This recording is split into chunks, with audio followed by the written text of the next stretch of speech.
वंचित बहुजन आघाडीकडून महाराष्ट्र बंदची आज हाक देण्यात आली आहे। संपूर्ण राज्यामध्ये आज बंद अशी हाक आज वंचितने दिलेली होती। दिल्लीच्या जंतर मंतरवर पेपर फुटीवरून विद्यार्थ्यांचं आंदोलन सुरू आहे आणि याच्या समर्थनार्थ वंचित आता मैदानात उतरलेली आहे। वंचितच्या बंदला राज्यातल्या ठिकठिकाणातून चांगला प्रतिसाद मिळतो आहे, तर अनेक ठिकाणी बंद पाळण्यात येतोय। त्याचबरोबर वंचितच्या बंदला राष्ट्रवादी शरदचंद्र पवार पक्ष, शिवसेना युबीटी या पक्षांनी सुद्धा पाठिंबा दिला। तर मुंबई, कोल्हापूर, पुणे, जालना, अहिल्यानगर अशा अनेक ठिकाणाहून वंचितच्या या बंदला प्रतिसाद मिळताना आपल्याला दृश्यांमध्ये पाहायला मिळतंय।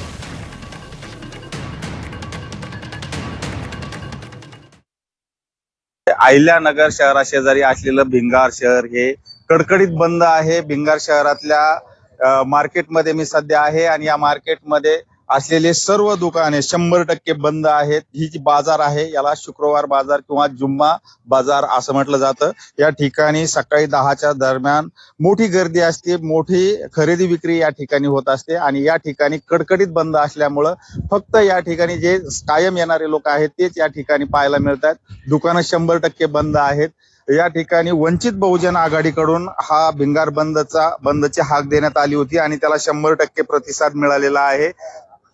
वंचित बहुजन आघाडीच्या या आव्हानाला सर्व व्यापाऱ्यांनी प्रतिसाद दिलेला आहे। वंचित आघाडीचे जे कार्यकर्ते आहेत या आपल्या सोबत आहेत। दादा, हे बंद आपण आज पुकारला भिंगारमध्ये आणि त्याला प्रतिसादही चांगला मिळालेला आहे, नेमक्या काय भावना आहेत या बंदसाठी?